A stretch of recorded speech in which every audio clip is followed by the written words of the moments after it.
千万不要被这部剧给骗了。前阵子霸榜各国 Netflix 排行的订阅男友，不知道大家都看过了吗？如果有这么一个科技啊，可以在虚幻的世界中打造出一位专属于你的完美情人，而且这样的爱情保证不会受伤，也不会被背叛，对方也永远不会变心，那么你还会选择现实中的爱情吗？是不是听起来蛮有意思的？而且这个制作组啊更是夸张，不但找来了 BLACKPINK 的 Jisoo 担任女主角，而男星啊更是一次找来了帅哥1号、2号、3号、4号、5号、6号、7号、8号、9号，而且个个都是顶流，不愧啊是来贩卖梦想的。我不好好水一集流量啊，说不过去吧？但我就越看越奇怪，怎么看到后面眼睛一直进沙？这剧不是只是来找顶流男星来卖肉的吗？怎么人物的成长曲线以及故事的深度明明都刻写得很好啊，而剧本啊也很巧妙地融合了社畜以及虚拟实境 AI 这种现代的元素，来让观众啊对于整部剧要传达的讯息更加的有共鸣。结果我一看评价啊，Jisoo的演技让人出戏，内容后期深度不足，题材缺乏新意。哈，先不说演技好啦，至少我自己是从头到尾没有特别感觉哪一刻让我特别出戏的。但剧情缺乏深度这点啊，我就有点话要说了。那么身为一个心理系 YouTuber 啊，我觉得今天就很值得和大家分享一下这部看似啊只是在讨论虚拟爱情和真实情人的浪漫喜剧啊，其背后所要传达的讯息啊以及理念到底为何呢？那么此部片啊必定会涉及剧透，如果你是还没有看过，想要先亲自感受剧情的观众们，可以先把这部片存起来之后再回来看哦。好，那么3、2、1。 안녕? 이렇게 완벽한 데이트를 해본 적이 있었나? 女主角徐未来是一位工作非常繁忙的网络漫画制作人，一整天扣掉工作、通勤、睡觉、吃饭，剩下来的自由时间大概只有3个半小时。因此，她没有交男朋友，没有什么社交生活，每天啊就是公司家里2点一线，是位标准的社畜。在因缘际会下呢，未来接触到了订阅男友，一个以超真实虚拟引擎打造的恋爱模拟器。在里面啊，你可以体验到各式各样现实世界不可能体验到的情境和角色，甚至与他们交往。有霸道又专情的总裁，大学的万人迷学长等等，甚至啊可以客制化一位专属于你的完美情人。从外貌到性格还有爱好，都是根据使用者本人的标准来打造。其实从设定上，我们不难看出来，徐未来的生活就是我们现代大部分人的写照。每天啊，光工作都烦不完了，哪有时间还有精力再去谈恋爱呢？更何况谈恋爱远不止表面要付出的时间还有金钱，最重要的是你喜欢人家，人家还不一定喜欢你嘞。就算好不容易交往了，对方啊也有可能会出轨，或是突然来个断崖式分手，搞得自己满身伤痕啊。简单来说啊，一句我喜欢你背后所要承担的风险可不是普通的大，不如把这些钱还有时间啊留着拿去好好犒赏自己，吃点好吃的，住好一点。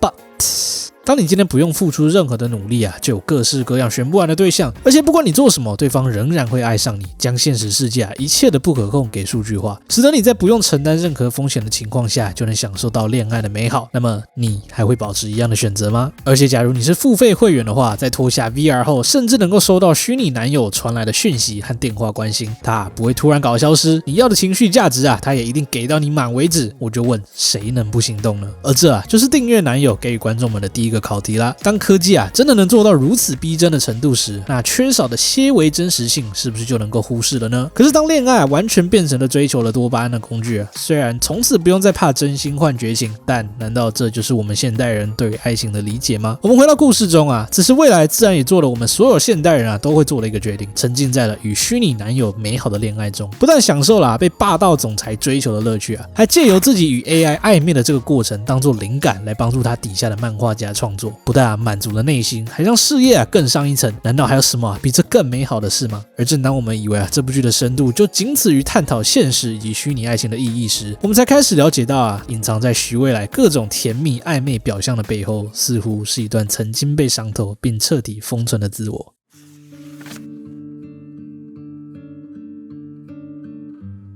其实早在未来进入职场以前，就一直和他大学时期的学长在交往。两人最后究竟因为什么原因而分手，搞得不欢而散，这里我们暂时无从得知。只知道分手多年后当未来再次见到前男友时，已是对方的结婚典礼，而他仅仅只是坐在台下的观众。在故事的前期，我们了解到未来过去非常喜欢他这位前男友，喜欢到即便因为工作后变得繁忙，他们相处的时间越来越少，甚至到了感情的后期，也出现了越来越多的纷争。直到对方提分手的前一刻未来仍然认为他对他的爱始终没有变。反观这位前男友不但变了心，自己淡掉了，要提分手时还像是怪罪女主角一样。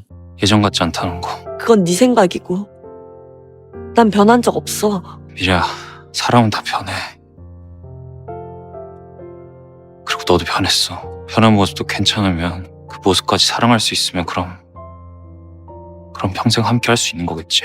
근데 나는 너가 나한테 그런 사람인지 잘 모르겠어. 站在未来的角度来看，这句话不仅代表着对方已经不爱他了，还从根本上否定了他。因为好像是那个他曾深爱过的徐未来已经不存在了，才直接的导致这段恋情的结束。而这一刻也成为了未来一辈子的梦魇。他并不觉得自己变了，因为自己还是那么的喜欢他嘛。毕竟就是因为仍然还喜欢着他，此时这番话语从对方亲口说出显得格外刺耳。而前男友就像单方面宣布了这段爱情的结局一样，那句你变了，也始终如刺一般的留在未来的心中。至此我们得知原来未来从来都不是什么不想把宝贵的时间浪费在恋爱上的这种工作女强人，而是她曾经的伤疤从未愈合。她和前任的分手并不是因为什么劈腿或是狗血的剧情，而是她在不知不觉中因为工作、因为压力和环境，慢慢的变成了一个连自己都认不出来的人。就连分手后的未来也仍未意识到这一点。我们把时间回到现在，分手多年后的她早已不太记得了过去这段回忆，但当初的伤口就像刻在骨子里总在特定的一些时刻提醒着她不要去恋爱，爱情只会令人受伤。再次未来和她闺蜜聊天的过程中她自问自答着说道：如果可以回到过去，我想一个和现在完全不同的人生，不管什么事我都要更加主动的争取，遇到喜欢的人就勇敢的去追。她的闺蜜听闻则一脸嘲讽的表示：徐未来，你以前本来就是很主动的人了。听闻闺蜜的回应，只是未来脸上的微表情似乎透露着一点惆怅。这一幕的重要性其实不在于说未来到底是主动还是不主动，而是这是她首次意识到在经历了分手之后，她连自己曾经是什么样的人都忘了。嘴上虽然说着要借由虚拟世界的便利改变过去，来模拟出一个逆转的人生却连自己过去真实的样貌都已经遗忘了。而这亦或者代表现在的徐未来早已变了，而改变这件事本身对未来来说则是他一辈子的心结。선배 뛰어요.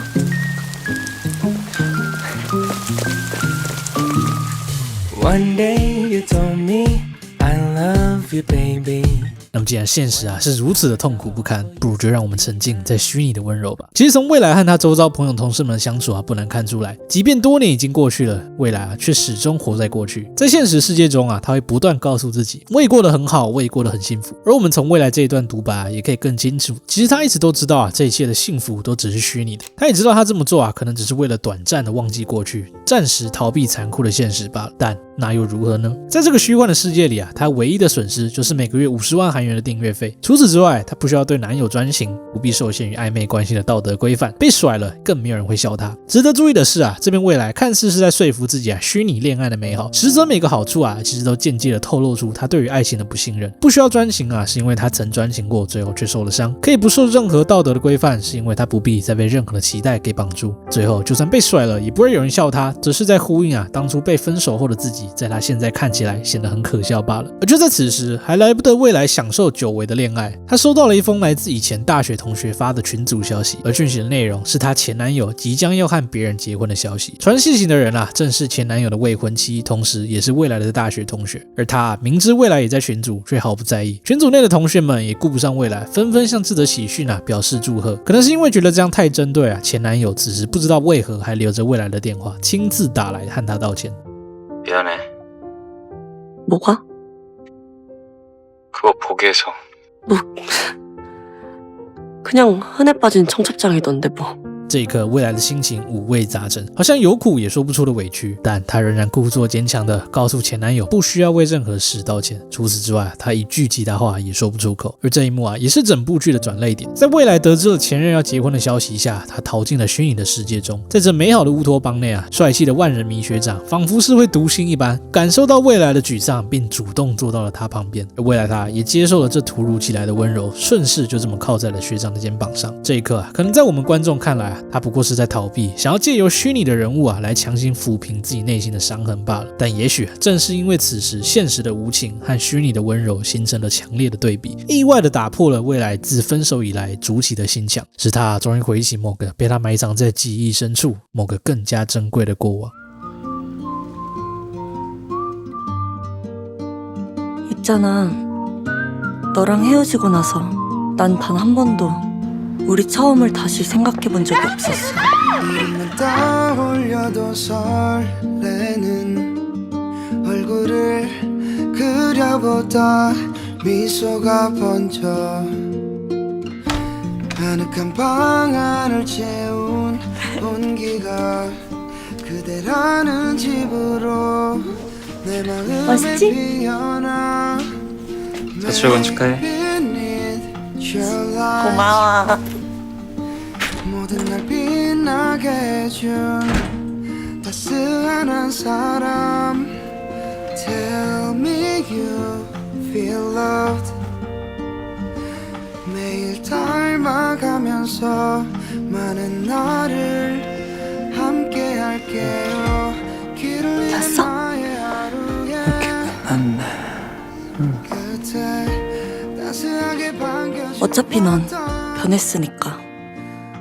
우린 끝났으니까. 나는 네가 미워 죽겠으니까. 근데 여기서 우리 처음을 떠올릴수록 참 이상하게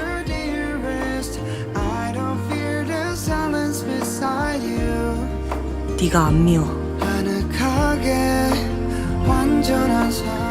其实我们回过头来看啊，至今每当未来回想起前男友的画面，永远都是分手前对方那尖酸刻薄的言语，以及交往后期啊各种的纷争。久而久之啊，他也只好将这一段一直折磨着自己的回忆啊，一并连他的过去给封存。但在这一刻啊，即便一切都是虚拟的，是科技模拟出来的数据，他所回想起的最初啊，那些曾被他一并抛弃的温柔与前男友的点滴啊，却是无比真实的。对我来说，这边未来所说的我不恨你了，不是因为未来真的原谅了前任，是因为他终于啊将这完整的记忆拼图给拼凑了起来。当一个人被伤害之后啊，我们的大脑往往会很残忍的把整段关系啊扭曲成了一个结论：他伤害了我。所有美好的部分啊都会无可避免的被覆盖掉。矛盾的是啊，人类其实是异常顽固的，即便过往的经历啊再痛苦再可怕，我们内心啊也始终无法完全放弃那仅存追求幸福的可能性。毕竟在伤口的背后啊是曾经真实存在过的我们，就算这段感情的结束啊，也不能抹杀它存在过的事实。爱情的本质啊，或许本就是一体两面，它既可以是锋利无比的剑啊，也能成为最坚强的盾。对于未来来说，他知道即便回忆起爱情最初美好的样貌，他当初的伤痕啊也不会痊愈，那些痛苦的回忆更不会消失。但光是承认他曾经美好的爱情是真实存在过的这件事本身，已经足以让他鼓起勇气啊，再一次向爱情发起挑战。而似乎是在验证未来终于从内心跨出了第一步一般，眼前的虚拟男友啊变成了他前任的样貌，未来也终于能够说出啊那句他在现实中的电话里说不出口的话。